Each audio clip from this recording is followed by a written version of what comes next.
एक बात सुन ले कि मैं खुलकर टीवी पे बोल रहा हूँ, आज के बाद सुन लो उद्धव ठाकरे, सुन लो मेरी बात उद्धव ठाकरे, कान खोलकर सुनो उद्धव ठाकरे। अरे जो मुख्यमंत्री बैठा हुआ है छत्तीसगढ़ में, जो चमचागिरी करता है सोनिया गांधी के छत्तीसगढ़ वाला बघेल, ओ सुनो बघेल, सुनो बघेल, सोनिया गांधी, एंटोनिया माइनो और राहुल बाबा, क्या आप इटली की सेना के बारे में कुछ बोलते हैं ऐसे? सीधी तरह से बात कर रहा हूँ, आवाज कम, आवाज कम, चीख चीख कर चिल्लाऊंगा, और जब मैं चिल्ला चिल्ला कर बोलता हूँ तो इनको दिक्कत क्या होती है? कौन है ये व्यक्ति? कुछ साल पहले क्या था ये व्यक्ति? अरे शर्म कर और गनीमत कर कि कुत्ते की दुम हमेशा टेढ़ी की टेढ़ी रहेगी। अर्नब गोस्वामी कभी सुधरने वाला नहीं है। भूल गया जब तेरे खिलाफ FIR हुई थी? भूल गया तूने किसको किसको फोन घुमाया था? रात को भी सपने में मेरे को लगता है तो किसी ने किसी को गाली बकता होगा। कभी ऐसा खुदा ना खास्ता अपनी भाभी के खिलाफ ऐसा कुछ मत बोल देना, वरना तेरा घर टूट जाएगा। क्या भाषा का उपयोग करता है? तेरे बच्चे क्या सीखेंगे? तेरा जो नाम है, तुझे सुदर्शन टीवी जूनियर कहा जाता है। Hats off. तू तो है शुरू से थाली पर बैगन, कभी यहाँ कभी वहां कभी यहाँ का, लेकिन अब तू एक्सपोज हो गया है। तेरे पास बहुत हिम्मत है, पता नहीं कौन सी सलाजीत खाता है तू अफगानिस्तान की, कि तेरे पास बक करने के लिए बहुत है। अरे कितनी BP की टैबलेट तू खाता होगा यार। लाइव टीवी, सच सबसे आगे। नमस्कार, आदाब, सत श्री अकाल। मैं हूं वाहिद अली खान और मैं लाया हूं अर्नब बसकर पार्ट 2। जी हाँ, यहां मैं फिर एक बार अर्नब गोस्वामी के बारे में बात करने को आया हूं। अर्नब गोस्वामी के पास अब कोई पॉलिटिकल चीजें नहीं है, तो अब वो बॉलीवुड की तरफ अपना रुख अपना रहे हैं। बॉलीवुड में एक हाल ही में एक केस हुआ, सुशांत सिंह राजपूत सुसाइड केस। अब तक तो हम उसको सुसाइड केस मान रहे हैं, लेकिन हालांकि इन्वेस्टिगेशन में पता चलेगा कि सुसाइड है कि क्या है। अब अर्नब ने प्लेटफॉर्म बना लिया है कि किस तरह बॉलीवुड के जरिए राजनेताओं के खिलाफ बोलने का। अर्नब ने पहले भी कई बड़ी गलतियां की हैं राजनेताओं के खिलाफ बोलने की, और अब एक और बार कर चुके हैं वो इस तरह की गलती। अर्नब कभी सुधरने वाला नहीं। अर्नब चाहता है कि रिपब्लिकन टीवी इसी तरह की गंद फैला फैला के नंबर 1 पे जाए, जो कि पॉसिबल नहीं है। चलिए, नंबर्स की बात मैं बाद में करूंगा। मैं बात करूंगा कि इस बार उन्होंने गंद किसके बारे में फैलाया।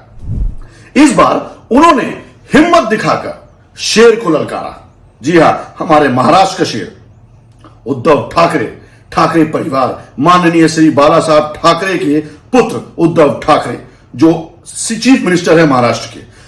जिस तरह की लैंग्वेज अर्नब ने उनके खिलाफ अपनाई, मुझे देखकर दुख होता है। काश बाला साहब ठाकरे, हमारे हिंदू हृदय सम्राट बाला साहब ठाकरे जिंदा होते तो इस तरह की भाषा को कभी टॉलरेट नहीं करते। अर्नब की क्या, अर्नब की बाप की औकात नहीं थी इस तरह की भाषा का उपयोग करने की। अर्नब ने जिस तरह की भाषा का उपयोग किया उद्धव ठाकरे जी के खिलाफ, आप देखिए। तो आपने देखा कि किस तरह बाला साहब ठाकरे के पुत्र उद्धव ठाकरे को ललकार रहा है ये व्यक्ति। कौन है ये व्यक्ति? कुछ साल पहले क्या था ये व्यक्ति? एक न्यूज रिपोर्टर के बाद एंकर, और एंकर के बाद एडिटर, और एडिटर के बाद आज न्यूज चैनल का मालिक बन बैठा है। ये उद्धव ठाकरे के घर में 10 बार इसने चमचागिरी करने के लिए गया है और 10 बार अपने काम करवाने के लिए गया है। आज उसी उद्धव ठाकरे को, उसी ठाकरे परिवार को ये ललकार रहा है। अरे शर्म कर और गनीमत कर अर्नब गोस्वामी की ये वो शिवसेना नहीं रही पहले जैसी, वरना अब तक तेरा ऑफिस बराबर नहीं रहता। इसको गुंडागर्दी नहीं कहते, इसको कहते हैं बदतमीजों को सबक सिखाना। मैं शौक हूं, मैं हैरान हूं कि अब तक शिवसैनिकों का रिएक्शन क्यों नहीं आया। मैं पैदा हुआ हूं यहां पर, बड़ा हुआ हूं, मैंने शिवसेना को हमेशा दिल से प्यार किया। वो वजह यह की है कि उन्होंने हमेशा गलत के खिलाफ आवाज उठाई। और आज तुमने मुख्यमंत्री के खिलाफ उद्धव ठाकरे के बारे में इस तरह की भाषा का उपयोग किया, और अभी तक शिवसैनिक चुपचाप बैठे हैं। मैं किसी को प्रवोक करने की कोशिश नहीं कर रहा, मैं सिर्फ यह कह रहा हूं कि अर्नब ने जो कहा वो गलत कहा, उसे माफी मांगनी चाहिए। अर्नब ने इस तरह की गलती पहली बार नहीं की, इससे पहले भी उन्होंने सोनिया गांधी के खिलाफ इसी तरह का अभद्र शब्दों का उपयोग किया। आपको याद होगा कि पालघर में कुछ दिनों पहले मॉब लिंचिंग हुई। क्या कहा अर्नब ने? इसका ढेरा पूरा का पूरा सोनिया गांधी के ऊपर फोड़ना चाहा। आइए पहले हम आपको दिखाते हैं कि अर्नब गोस्वामी ने क्या कहा था सोनिया गांधी के बारे में। अगर किसी पादरी को मारा जाता, किसी मौलवी को मारा जाता, तो क्या आपकी कांग्रेस की सरकार खामोश रहती? इटली वाली सोनिया गांधी चुप नहीं रहती। रिपोर्ट भेजेगी वो इटली में रिपोर्ट भेजेगी। मैं बोल रहा हूं, वो इटली में रिपोर्ट भेजेगी। देखिए, जहां पे मैंने एक सरकार बना ली, वहां पे हिंदू संतों को मैं मरवा रही हूं।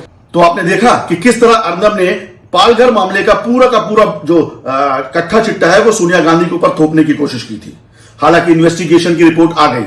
स्टेट सीआईडी ने साफ तौर पर खुलासा किया है कि 800 लोगों ने आई विटनेस दिया है। 800 लोगों ने, अर्नब सुन ले कान खोल के, तेरे स्टूडियो में 1 2 3 4 लोग बैठते हैं, मैं 800 लोगों की बात कर रहा हूं।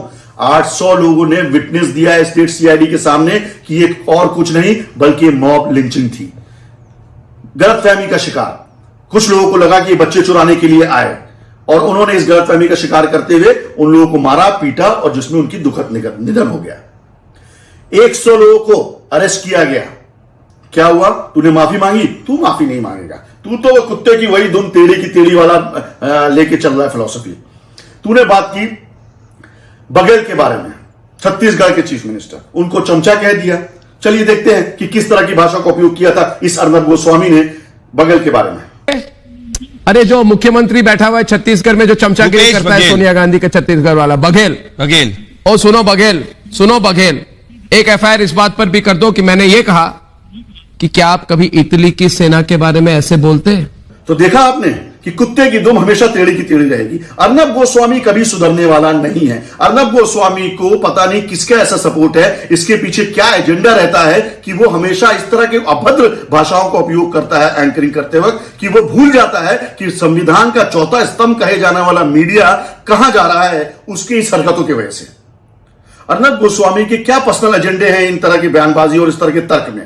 अर्नब गोस्वामी को कौन इस तरह की बातें करने के लिए उकसाता है? अर्नब गोस्वामी क्यों करता है इस तरह की बातें? क्या वजह है अर्नब गोस्वामी को इस तरह की बातें करने के लिए?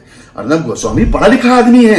अर्नब गोस्वामी ने काफी अरसा मीडिया में गुजारा है, लेकिन ये सुधरने वाला नहीं। ये वही टेढ़े के टेढ़े जो मैंने भी कहा वो रहने वाला है। शिवसेना चीफ मिनिस्टर चुन के आए हैं।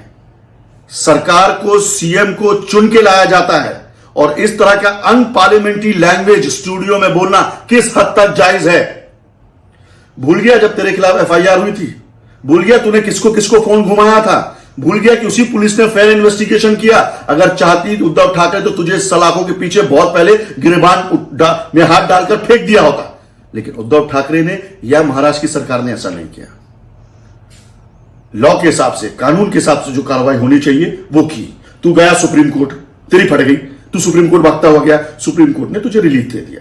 बॉम्बे हाई कोर्ट गया, बॉम्बे हाई कोर्ट ने रिलीफ दिया। लेकिन तू ये भाषा जो जबान जो खुलती है तेरी, रात को सोता कैसे है अर्नब तू?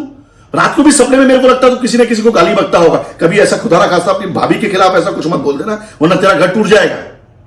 क्या भाषा का उपयोग करता है? तेरे बच्चे क्या सीखेंगे? उस स्टूडियो में जो काम कर रहे हैं तेरे साथ, वो बेचारे इसलिए कर रहे हैं क्योंकि उनको कहीं और नौकरी नहीं मिल रही, वरना तू उनके साथ भी किस तरह का गाली गलौज करता है न्यूज रूम में हमें पता है। क्यों?